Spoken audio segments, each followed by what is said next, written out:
Hello and welcome to another episode of the djproject Criterion Collection.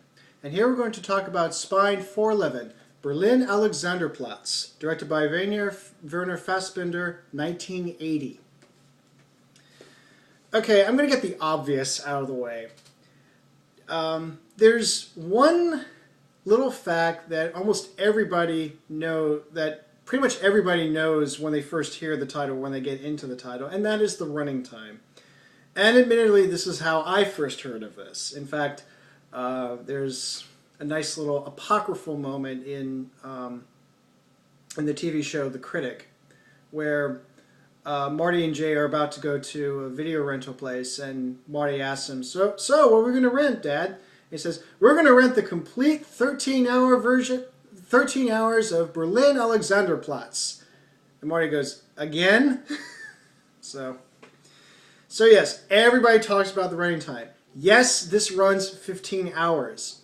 In fact, the original German broadcast is 15 hours. When you broadcast it in America, because you got to convert from one video broadcast codec to another, PAL to NTSC, it actually slows it down by 4%. So in this case, you tack on an extra half hour. Because you're dealing with a long running time, the differences become much greater in terms of time.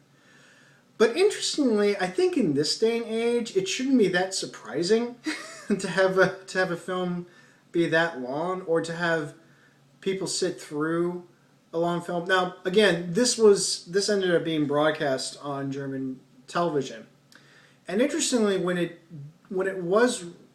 did have a short theatrical run. Particularly in the United States, the theaters that would show it, and this is like showing in New York and Los Angeles. I think New York it was exclusive. The theaters have it set up so that it would be shown over a succession of nights, and it's actually 3 nights. And in fact, when you bought your ticket, you had to assure them that you were going to show up for all 3 nights to do it that way. So.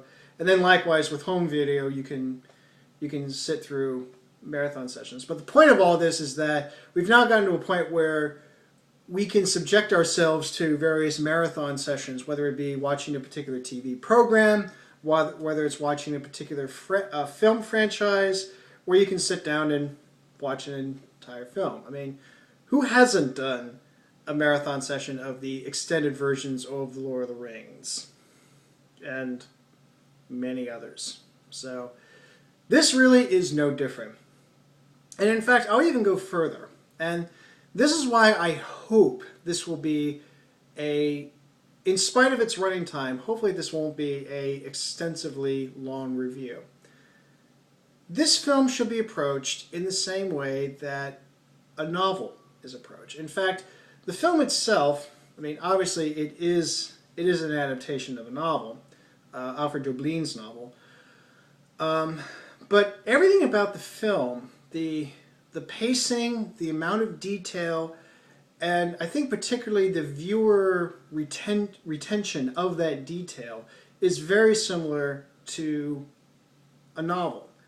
I mean, when you read a novel, certainly when you read it for the first time, first off you're getting used to the language, you're getting used to the storyline, and you only remember particular details that stick out to you, whether it be something that a character does or a character says or something in the narration. And it's only after subsequent readings you're able to pick out more details. But there's only so much that you can extrapolate from the first read through, but you have to go through it more.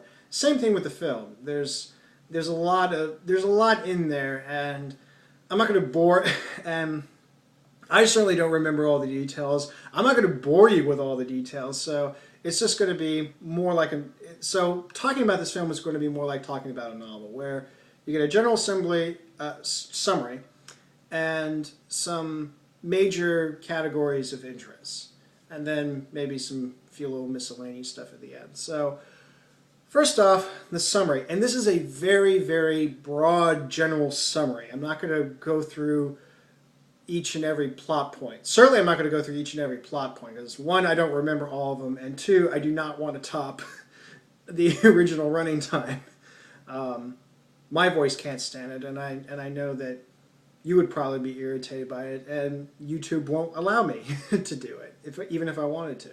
But anyways, very general summary.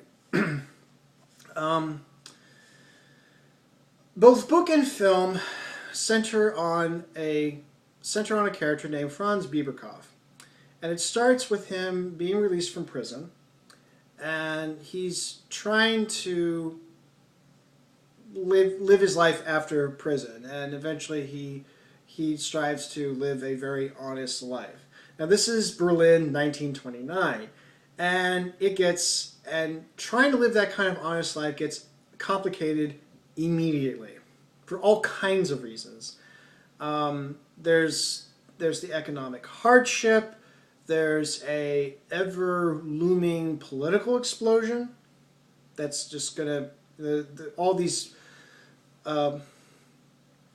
political tension just keeps bubbling and bubbling, and you know that something big is going to happen. And with the benefit of hindsight, yes, we all know that something big is going to happen. And there's associations, both obviously shady and not so obviously shady. There's always the sense of like who's more honest and who's the more criminal. That gets played up a bit, and just like everything just keeps getting more complicated and more difficult. And there's even a point, and in fact, one major moment that happens to Franz Bieberkopf is that he ends up losing his right arm. I'm not going to get into how, but he does. And another big thing that happens to him is that he meets this woman with whom he feels is perfect for him. And even that doesn't last and gets complicated. And by the end of all of this, he ends up in an insane asylum because of what happens to this woman. And at the very end, he becomes an assistant gatekeeper for a car factory. And I believe it's supposed to be it was written in 1929, but I think the film gives the impression that it's just mere months before the 1932 Reichstag elections. But maybe that's pushing a little bit too far. But basically, there you go. That's sort of the short story in a nutshell. Now, there are two major categories that I want to cover in this. The first one is adaptation. This film is a really good, it actually is an excellent case study of the whole issue of adaptation. Now, whether you are a serious film viewer or someone who is making films, the subject of adaptation comes up pretty much immediately. And that is, how do you translate a work in one medium into another medium? And one of the big constraints that is put on a book-to-film adaptation is time. I mean, this is a luxury. Having 15 and a half hours is a luxury as far as the amount of time you can have in adapting a novel. A lot of people, in fact, I would say almost everybody, does not have that luxury. You're often given an hour and a half or 2 hours.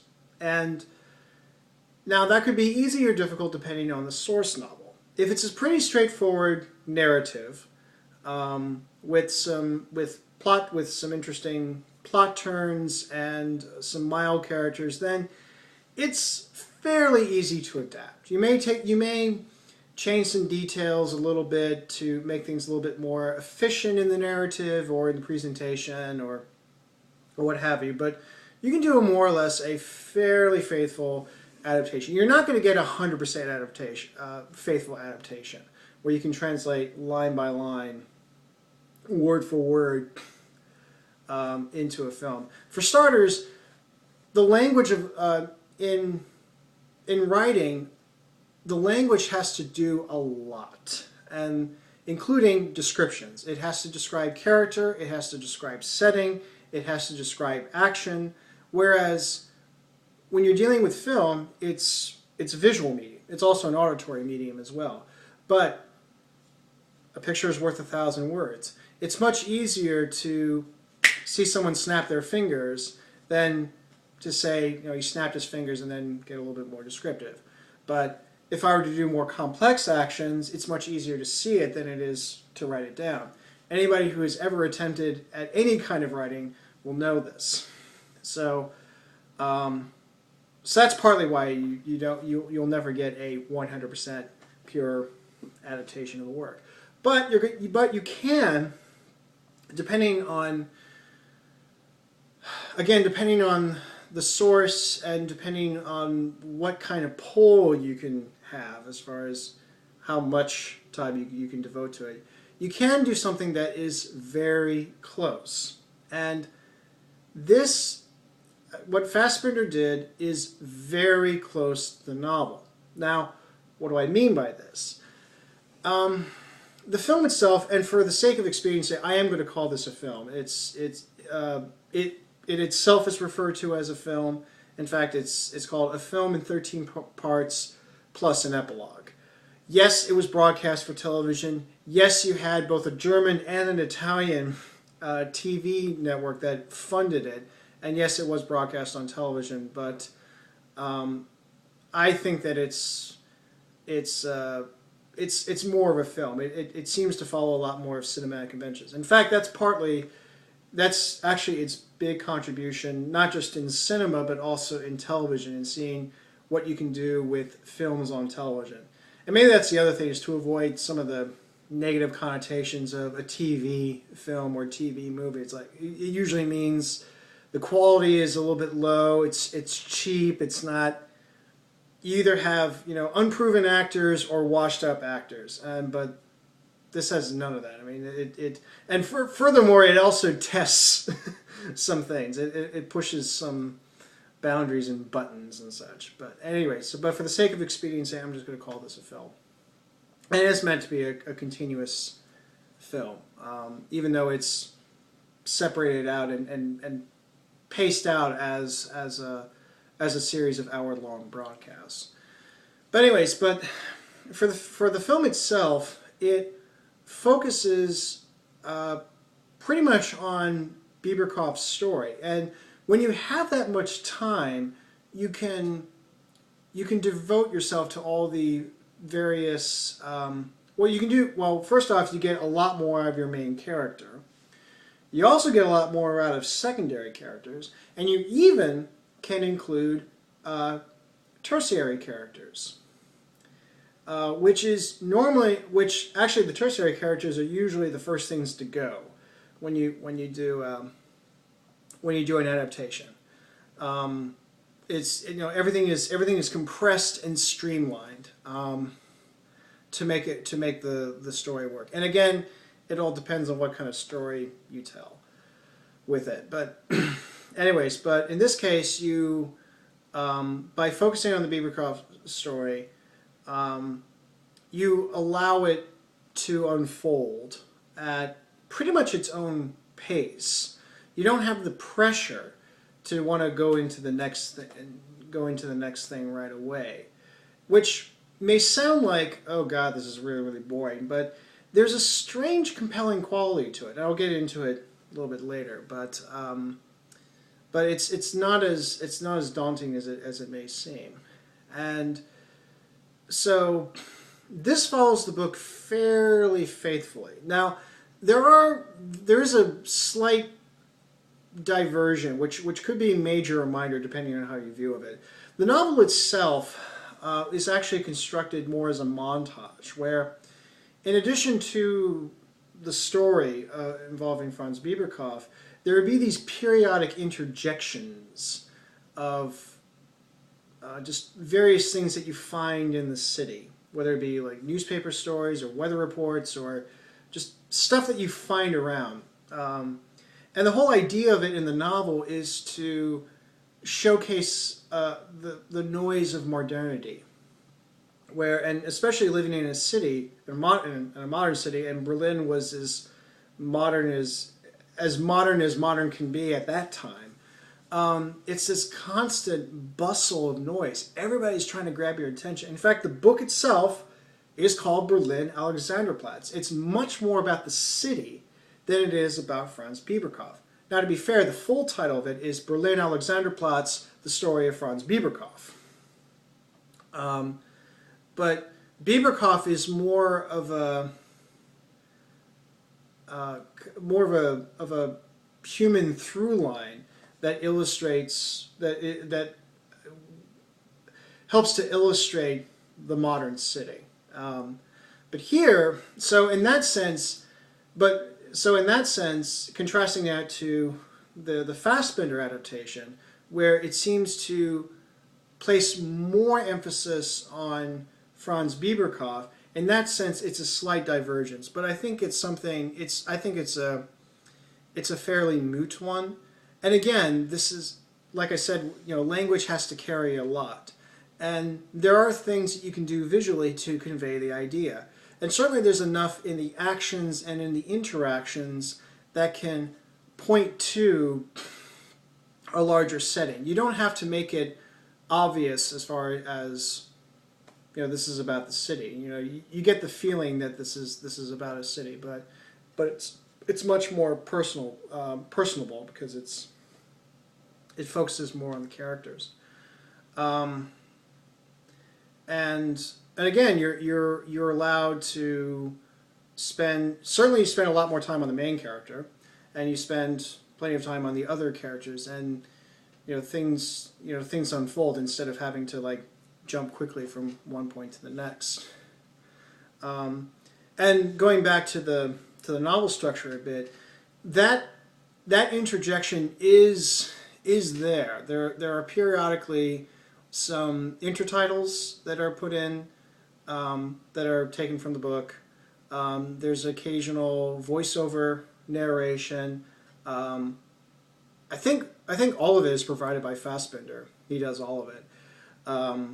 And then there will be some points where a character would be reading something from the paper or reading this book or reading this magazine, and that also helps to kind of preserve the bit of the montage flavor. This was a book that, and for Fassbinder, this was his dream project. And this is something that he thought about for a long time, and this was, again, this is another example. So in that sense, it's another example of a dream project on the part of a director, and so he was able to do that. And interestingly, by this time, he had already made, I think, 30 or 35 features, maybe even 40. But he made a lot of features by this point. And so 15 and a half hours, no problem. And by the way, the production itself took about a year to do, and it was 156 shooting days. Now, considering the output, it's quite impressive. It's almost a 2-to-1 shooting rate ratio, meaning for every, I don't know if it's every minute or every hour of what the final film is going to be, it actually consists of 2 hours. In this case, shooting ratios are the amount of material that you actually shot versus what the final product is. So when you say a shooting ratio of 2-to-1, meaning that for every, I think it's supposed to be every minute or every hour of what's in the final film, it actually is actually taking from 2 minutes or 2 hours of footage. And again, the idea is just to give you the proportion of how much material you've amassed, you've accrued versus what's going to end up being in the final project. To give some perspective, most films try to keep it around a 5-to-1 shooting ratio. If you're really disciplined, you can get away with 1-to-1. But usually it ends up being like 1.5 to 2-to-1. And then if you have a lot of money and a lot of time and a lot of clout, your shooting ratios are much higher. I'm looking at you, Stanley Kubrick. Among others. Anyways, so again, I digress. So again, that's pretty impressive as far as the production goes.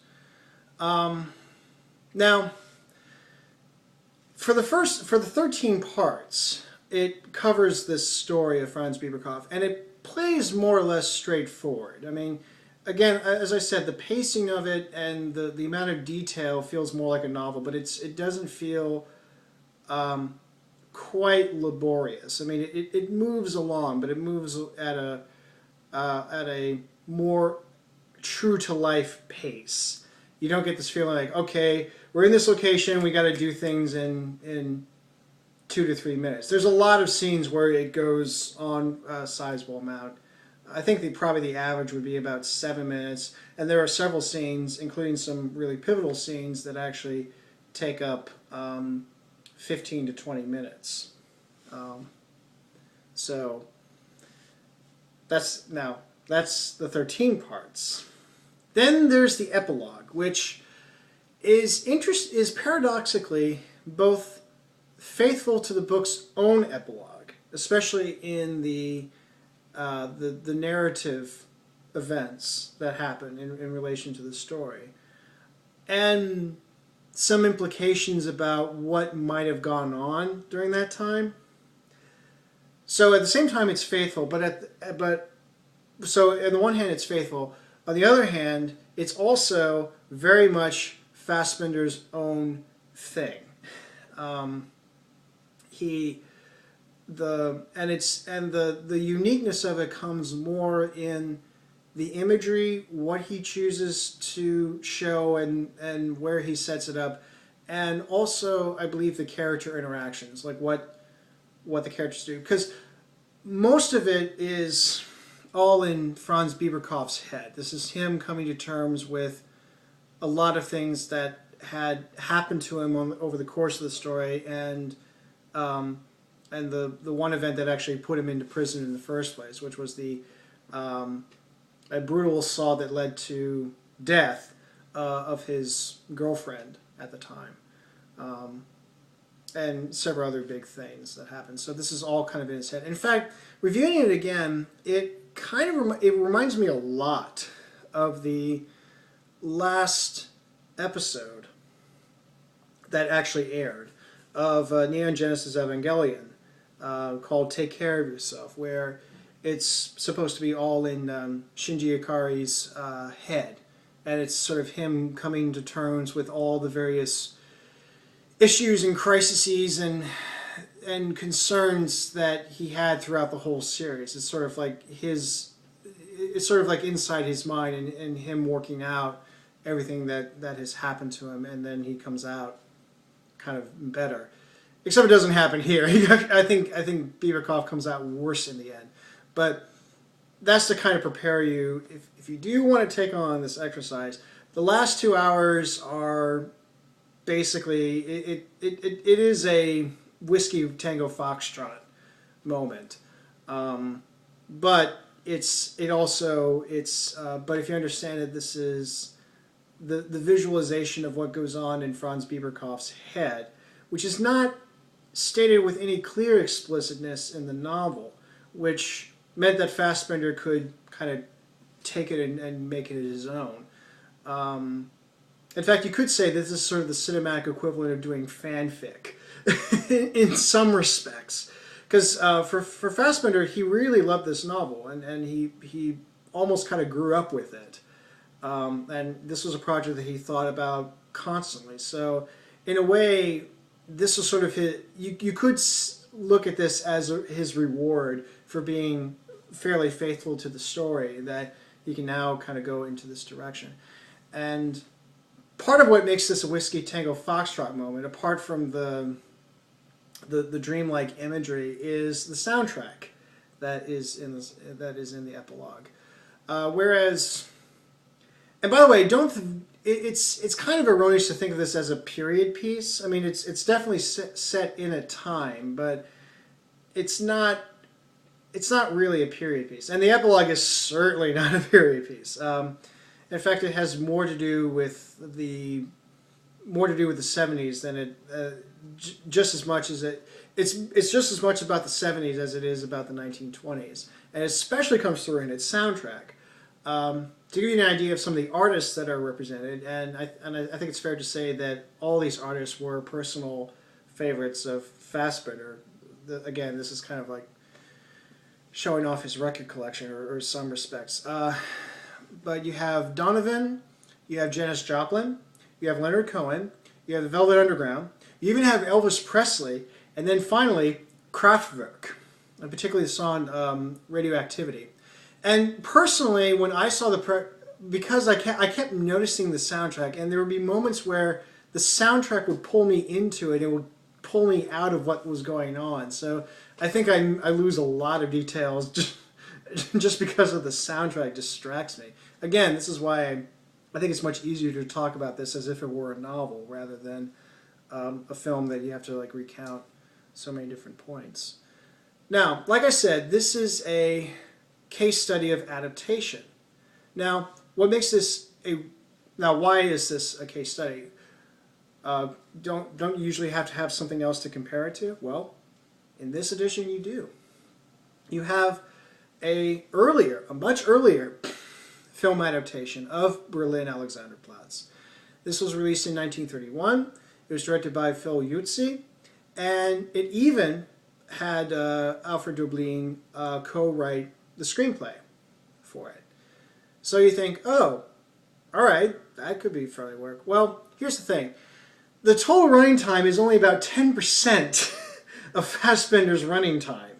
So I actually watched this after I'd gone through the whole 15 and a half hours. And so basically watching this version is really like a breeze at this point. Now,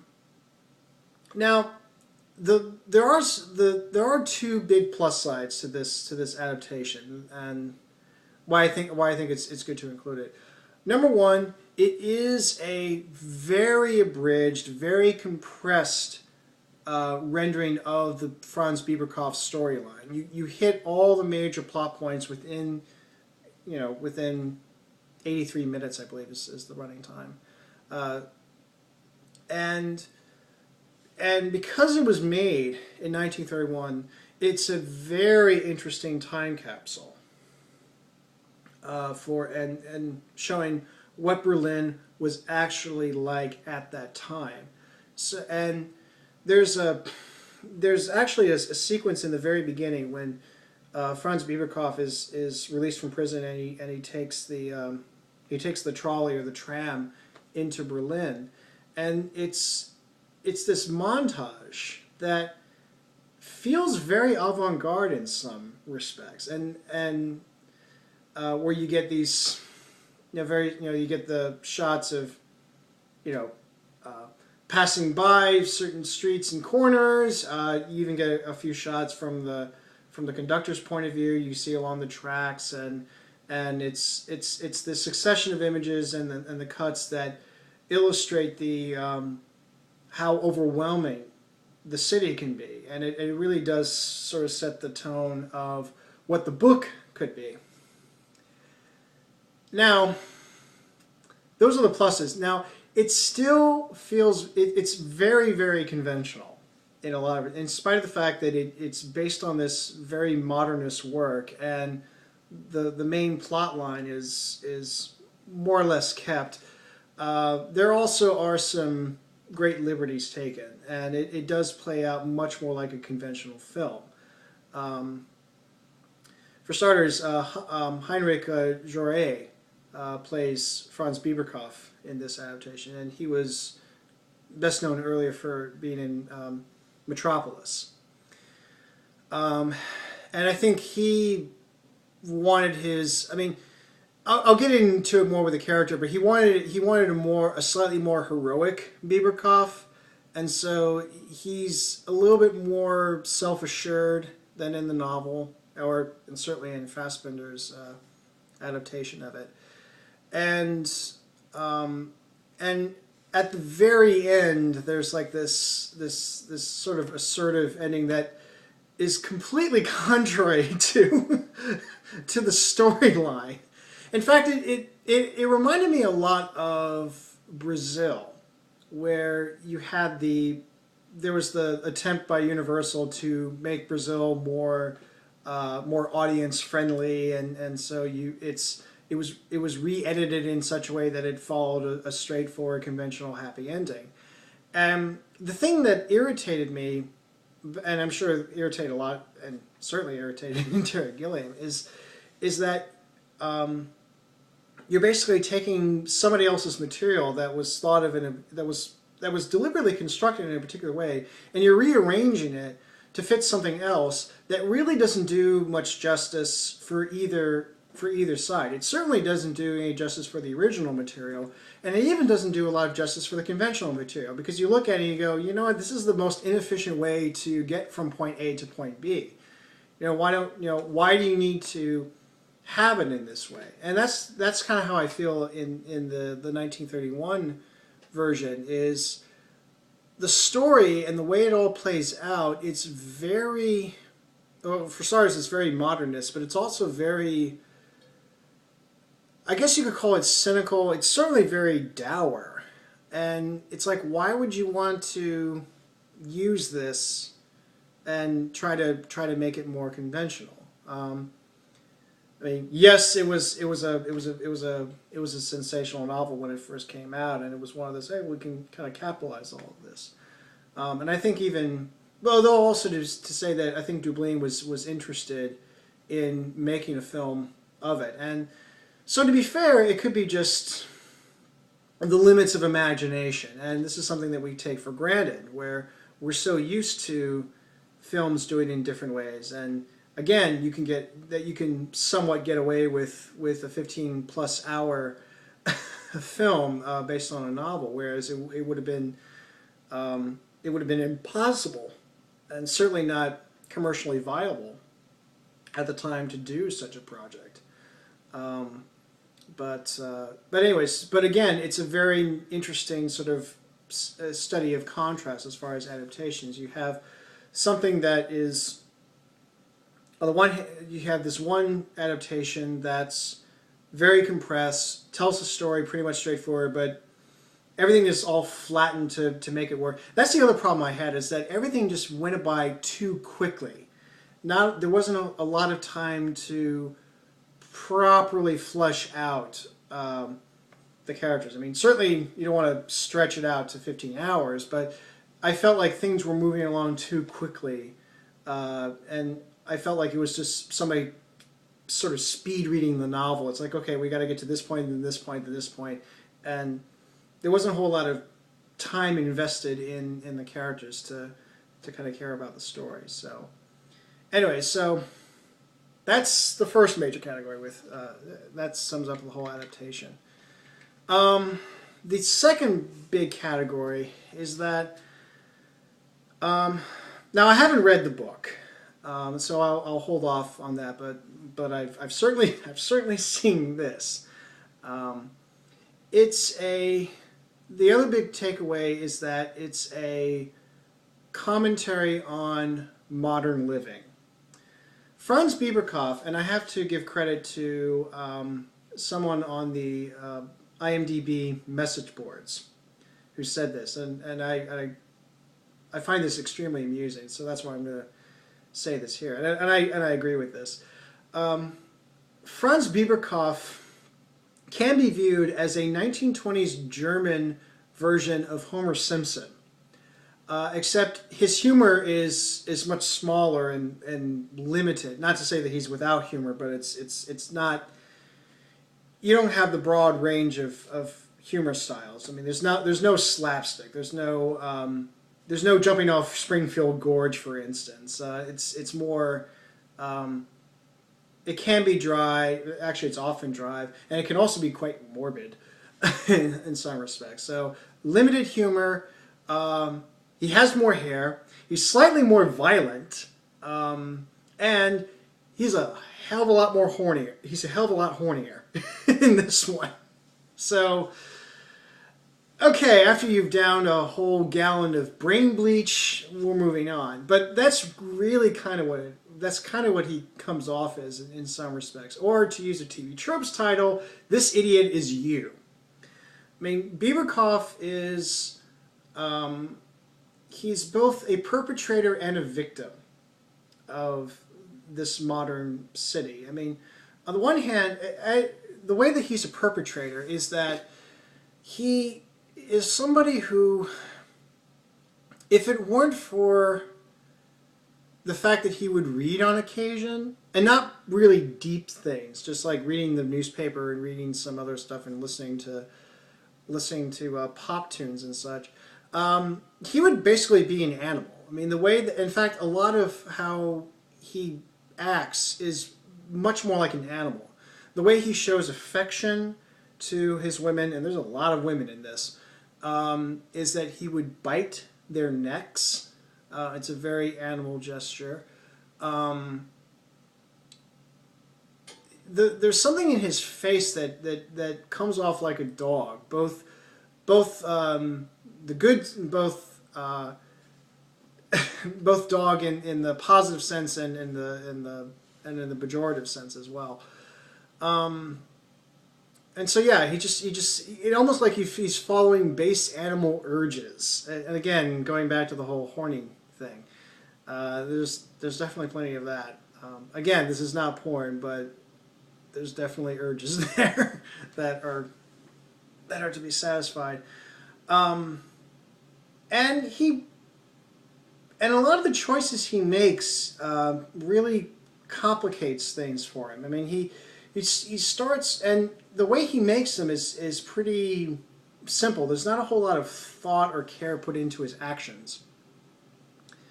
I mean, he just simply does it, and everything he does just has this, leads into this one thing, and then it just keeps compounding and makes it more difficult. And he feels trapped, but he's also kind of dug his own hole.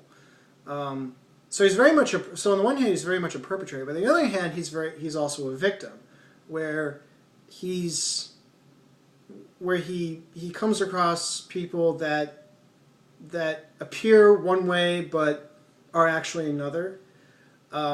There's, you are the company that you keep. So if you end up with hanging out with scoundrels, you're gonna end up being one. A lot of aspects of the city itself doesn't really invite much of virtue, and that's kind of the point of it. Is the city is just this bustle of noise that's just all kind of getting to that want your attention and can lead to some gross contradictions.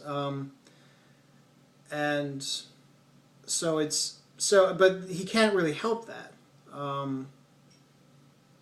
And you like to think that he can, but in some ways he can't, and that's part of the tragedy with Bieberkoff.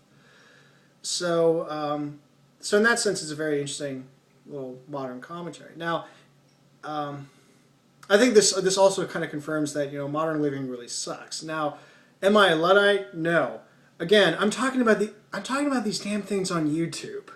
I mean, talk about hypocritical, but there are things about modern living that is just that's just really, really frustrating. And I think probably the big thing that frustrates me the most is this whole notion of having your cake and eating it too, where there are various problems that are decried, like, oh, this is a big issue, oh, this is a thing we need to do, and then when you really get down to it, it's like, well, maybe it's some of the stuff that we think is normal is what's causing this problem.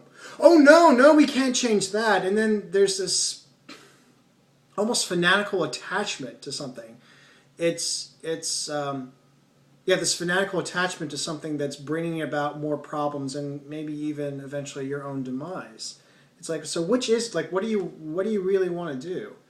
You want to just, you really want to get out of this, or do you want to just keep damning yourself? So, and I think that's kind of what I get out of it.